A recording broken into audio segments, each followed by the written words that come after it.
Welcome to InfoHub Recap. We look back at the past week's main issues. In our headlines, 70th anniversary of Enmore Martyrs observed. Wakkenam is returning to normalcy following remedial works to a breached sea defense. More women leading hinterland communities. Overseas, consultant pleased with government's education reform efforts. 4th International Day of Yoga observed. Ghana proceeding with border case before the ICJ. And ExxonMobil marks 8th oil discovery. These stories and much more in this week's InfoHub Recap. Daddy!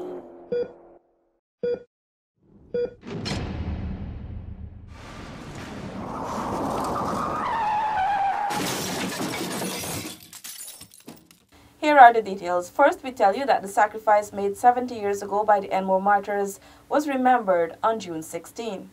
Minister with responsibility for Labour, Keith Scott, says the sacrifice 70 years ago by the Enmore Five served as a catalyst and set the stage for better working conditions today. Between 1948 and 2018, the living and working conditions in every industry have improved significantly, simply because of the foundations laid by the sugar workers that I cannot fail to let it know that they helped in that struggle, as well as others. The Enmore Five, Lalabaji Kisoon, Puran, Rambaran, Surjbali and Hari, lost their lives on June 16, 1948. The five were among hundreds of sugar workers protesting in demand of higher wages and improved living conditions at sugar estates. Minister Scott says the government remains committed to providing workers with decent working conditions. We have ratified the most ILO labor-related conventions in the Caribbean, all in the interest of workers. 2, increasing prospects for sustainable livelihoods through improved social protection and better economic opportunities. 3, improving the climate of industrial relations and social dialogue. Last year, Guyana signed on to its second Decent Work Country program. From the Enmore Martyrs Monument with videographer Anil Silal, I'm Tiffany Rogers. The 4th International Day of Yoga on June 21 was observed with a well-attended yoga session. Here are the details from Zanil Williams. Minister of Public Telecommunications, Catherine Hughes, were among those who participated in the Yoga Day session. She described yoga as an opportunity to cleanse the mind and soul, especially in the age of technology. It's because of the challenges and the domination of the technology that we actually need to ensure that as individuals we can carve out that 1 hour a day that you can do yoga, if not in a physical space with other colleagues, certainly by yourself. High Commissioner of India V. Mahalingam noted the event's expansion since being introduced in 2014. Yoga is both art and science. Yoga in your daily life is good for bringing harmony between mind and body. Yoga is a powerful tool for both preventive and curative medicine. International Yoga Day is observed on June 21st annually. The United Nations designation followed a proposal by India's Prime Minister Narendra Modi at his maiden address to the United Nations General Assembly in September 2014. Another demonstrative yoga session will be held at the Swarswati Vidya Niketan, located in Cornelia, Idaho, West Coast, Demerara, on June 24th, beginning at 10 a.m. Zanil Williams for InfoHub. Water has receded from the island of Wakkenam, Essequibo Islands, West Demerara, following flooding on Sunday due to high tides and a breach in the sea defense at Melville and Sans Souci. Remedial works were conducted to prevent another occurrence. Details in this report. A team from the Civil Defense Commission, members of the Region 3 administration and other officials visited the villages of Sans Souci and Melville, Wakkenam, to assess the situation and provide support following flooding early Sunday morning. This was as a result of high tide compounded by a breach in the sea defense. Director General Acting of the Civil Defense Commission, Lieutenant Colonel Kester Craig, explains. The Civil Defense Commission is extremely pleased with the work of the Regional Democratic Council for Region 3. They have mobilized and deployed the various teams to respond to this situation. This is a direct indication to show that the regional disaster risk management system that was completed by the Civil Defense Commission 2 years ago is operating and working as how it's supposed to be. Regional Executive Officer Dennis Jaikaran said the contractor should be held accountable for conducting substandard work. We are monitoring the situation on an hourly basis with the team, the chairman of the NDC, Councillor Birbal, CDC, the RDC, and the residents. So we want things to happen here. We regret the situation. If it is that what was reported is negligence on the part of the contractor, and I emphasize, there is need for us to think in a direction that would bring some order and semblance, not to the island of Wakenham, but where contracts are concerned. The Ministry of Public Infrastructure conducted remedial works to the Sea Defense, and the CDC distributed cleaning and other supplies to the residents. More than 10,000 acres of arable lands will become accessible as government awards the contract of 4-door sluice at the Edward West Coast Berbice to Courtney Benn Contracting Company. Here are the details. Mahika Myconia Barry Agriculture Development Authority General Manager Aubrey Charles said the more than $400 million sluice forms part of the agency's ongoing drainage and irrigation program. The contractor has mobilized and they're on the ground at the site there where they're making the necessary preparatory work for the construction of that 4-door sluice. On completion, they have in excess of, I think it's about 10,000 acres of land which would benefit from improved or enhanced drainage in the Sabari Berbice area. Courtney Benn Contracting Company's site manager, Hyderabad Kasim, explained that works are expected to last for 18 months. More than 24 locals will be employed. So the big majority is just the operator them coming from town, but most carpenter, laborers, mason, chainsaw operator will be taken on already. Okay. We don't have some name already. Just call them next week when we're ready. Just call them out for come out. The MMA-ADA is a semi-autonomous agency under the Ministry of Agriculture. Its main function is the administration of state lands in the Region 5 West Berbice area. Paul McAdam for InfoHub. Women and young people are transitioning into leadership in our indigenous communities. This is evident from the results of the Tushao elections in 178 villages across the country. Senika Thorne has the details. Carmen Rambaju of Baramita, Beverly Clinkian of Pokuri, Juanita Phillips of Santa Rosa, and Jackie Alicock of Sarama are just 4 of the 78 females elected Tushaus and councillors following the recently concluded nationwide elections. I'm really happy because I really want to help the indigenous people in Baramita, and I think for so long that people like the ex-councils didn't really pay much mind to the indigenous people in here. So I've seen the need, so that is why I come forward and, you know, get on board. I'm very proud to be the 3rd woman elected as Tushao for the Santa Rosa village. I know to myself that I will be a good Tushao. I only have the people's interest at heart. I know that I'm a servant to them. I am not the boss. Young men are also taking up similar responsibilities. 21-year-old Michael Thomas of Aishalton Village in the deep south Rupununi is one of the youngest Tushao to be elected. Minister Valerie Garrido Lowe said that the influx of women and young leaders will bring a fresh perspective. As a government, we are encouraging robust management practices that are founded on the principles of transparency and accountability. We are interested in changes that are effected from the community levels upwards. Village councils elections were held from May 15 to June 15. Those elected will represent the 215 villages at the upcoming National Tushaus Conference. Elections for the National Tushaus Council will be held during the conference. Senika Thorne, InfoHub.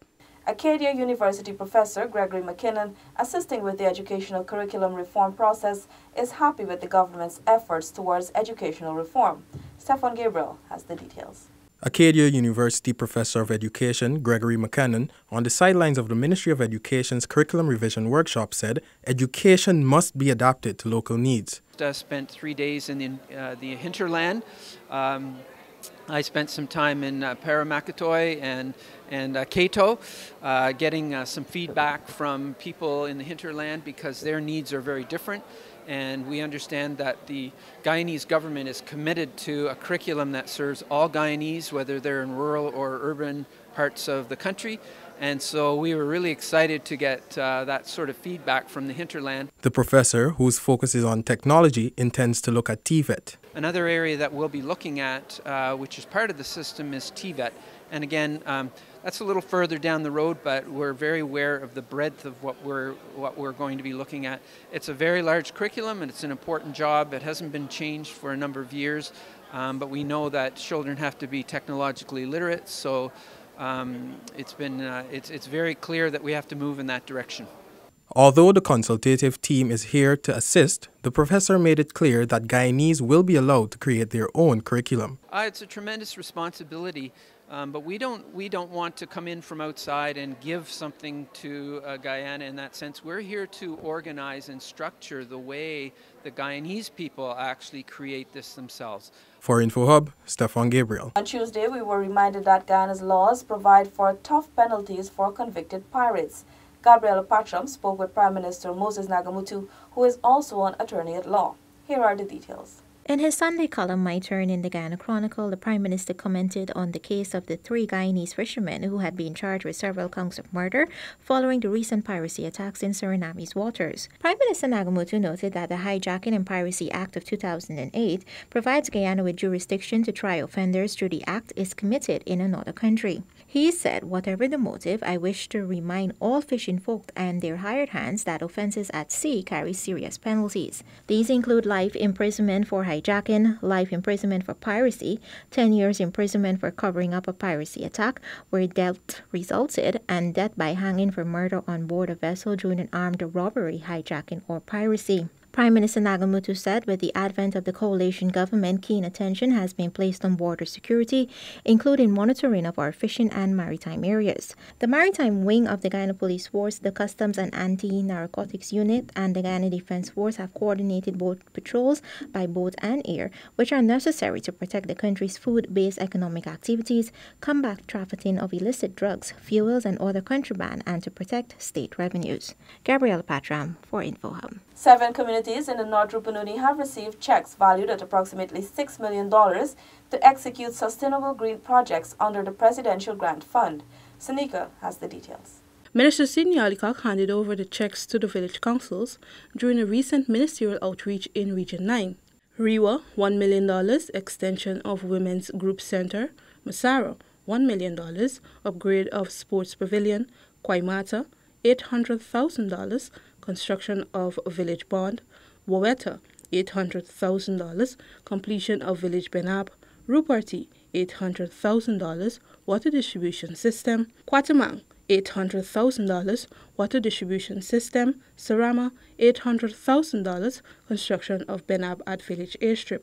Other checks included $216,000 to the Waweta Agro-Processing for 600 pounds of farine and $100,000 to the Bina Hill Institute for winning the first prize in a football competition. Minister Alikok encouraged the communities to properly manage their funds and ensure proper maintenance of the respective projects. These buildings, when you're going to do them, ensure that you do a proper job.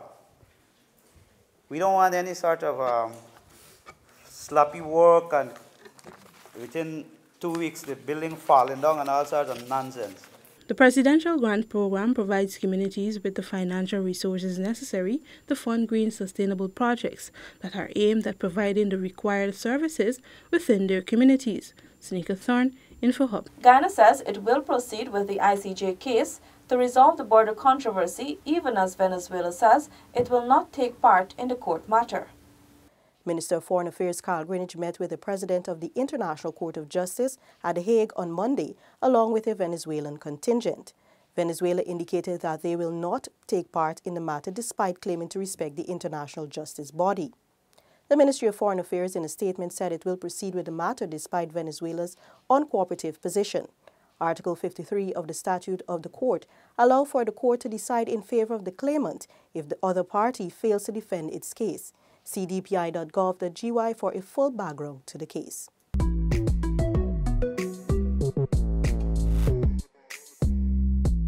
Government has spent in excess of $300 million on the Mahaica-Mahaicony-Abari Agricultural Development Authority's recurrent expenditure over the past 2 years. The agency will now fund its own capital program. We bring you more in this report. General Manager of the MMA ADA, Aubrey Charles, says the agency is now dependent on rates paid by lessees to execute maintenance and other capital-related works. Apart from the Edward Sluice, which was in the making, for the past 2 years, we have not received monies to do capital works or to do maintenance of the drainage and irrigation system. That is the money that got to come from farmers. According to Charles, for 2017 and 2018, the government funded the authority's recurrent expenditure to the value of over $320 million. For the past 2 years, last year as well as this year, we get just recurrent funding to pay salaries, like bill, stationery and this kind of stuff, fuel to get your vehicle them moving. You just get that recurrent funding. The MMA ADA is a semi-autonomous agency under the Ministry of Agriculture. Its main function is the administration of state lands in the West Berbice area. It provides services to aid in the agricultural production of the lands leased to farmers. For InfoHub, Tiffany Rogers. On Wednesday, ExxonMobil announced that it struck oil again, this time at the Longtail 1 exploration well, its 8th successful discovery. Tiffany has more.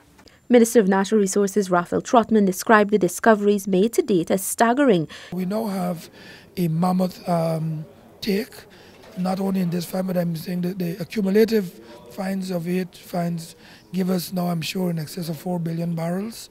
It is a staggering figure, and we thank God. Drilling at Longtail 1 began in May. The well encountered approximately 256 feet of high-quality oil-bearing sandstone reservoir. Country manager of ExxonMobil, Rod Henson, noted this is a significant find. This is in the southeast part of the block. It's very close to our recent Turbo discovery as well.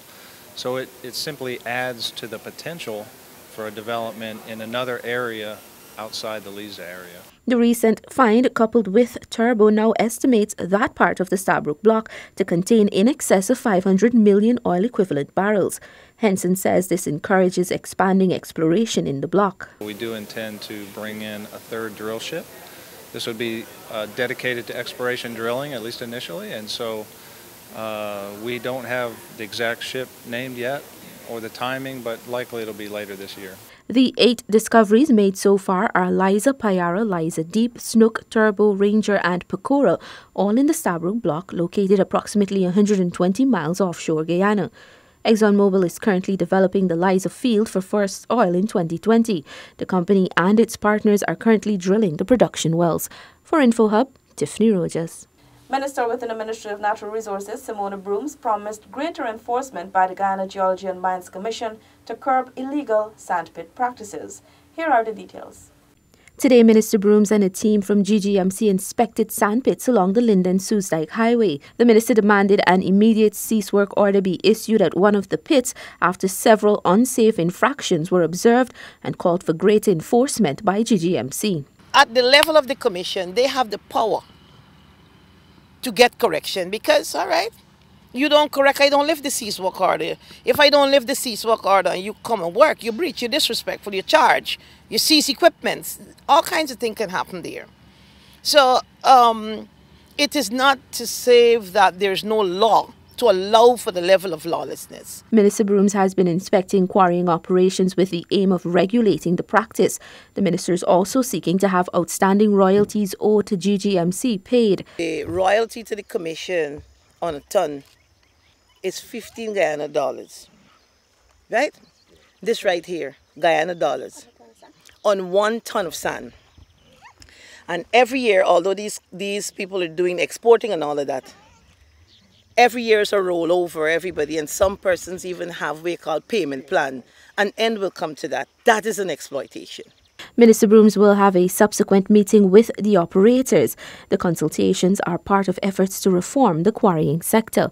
For InfoHub, Tiffany Rogers. The policy for reintegrating adolescent mothers into the school system was handed over on June 18 at the National Center for Educational Resource Development by officials from the Ministry of Education and UNICEF. Here's that report. The policy aims to manage the reintegration of adolescent mothers into the formal school system and help reduce the number of pregnancies among them. Minister of Education Nicolette Henry said that the policy will ensure that girls are educated. As a government, our motto is that every child matters.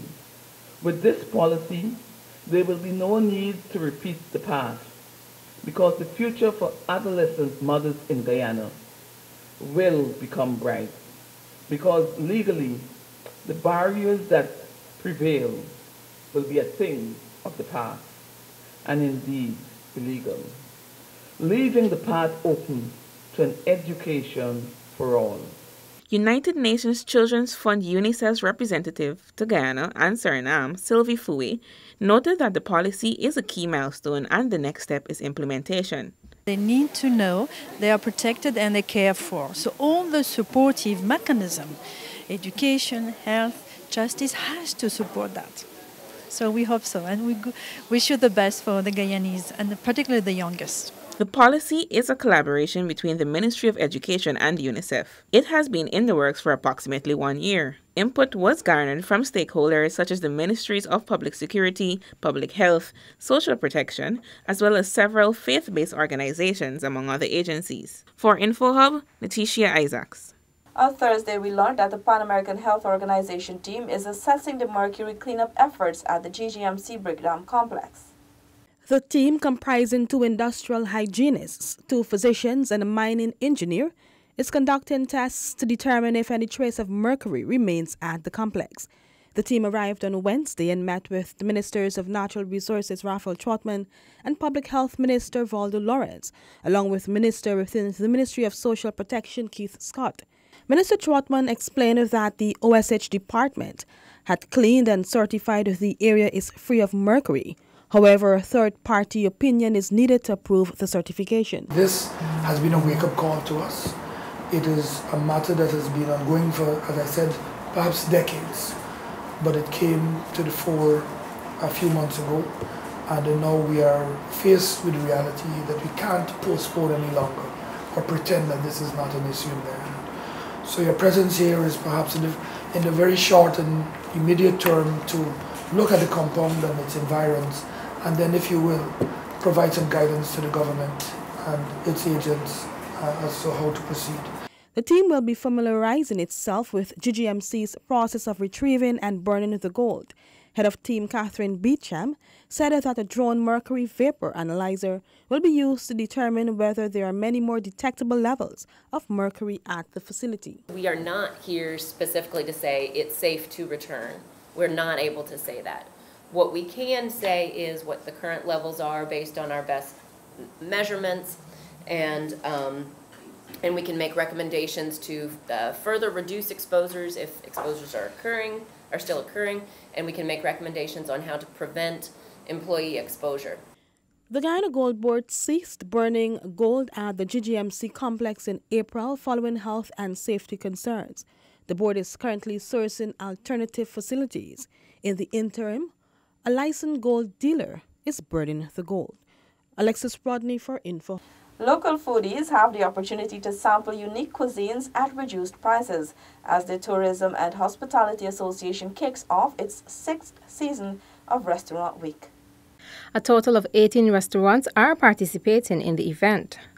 OMG restaurant manager Andrew James and director of sales at the Marriott Hotel David Sugdio are excited to once again have their establishments be part of the event. It is an excellent initiative, and it's an event that we feel will help to raise the standards of the restaurants in Guyana. We've always seen an increase in patrons coming, customers, and we've always tried to do our best to give them quality. For us, we've had an amazing experience, and that's why we chose this time to come on board again. Participating for the first time, owner of Cafe Belvana, Nirvana Mahes. I think it's an exciting thing.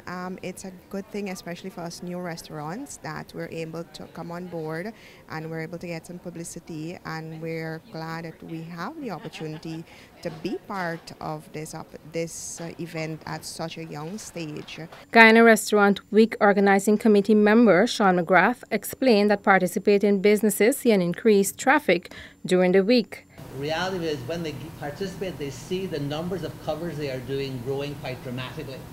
So you turn around, you're operating at lower margins, but you're operating at much higher numbers, and they actually see increased revenue over the 10 days than they would over a regular 10-day, the same regular 10-day period. Guyana Restaurant Week began in 2015 with 11 restaurants, and numbers have increased annually. This year it will begin on June 22nd to July 1st. Crystal Stahl for InfoHub. Minister of Indigenous Peoples Affairs, Sidney Allicock, has assured residents of Indigenous communities in Region 7 that they will receive their firearms and licenses at the end of July. Details from Alexis Rodney. In April of this year, a team headed by Public Security Minister Khemraj Ramjatan and including Minister Allicock was set to deliver license and firearms to several communities in Region 7.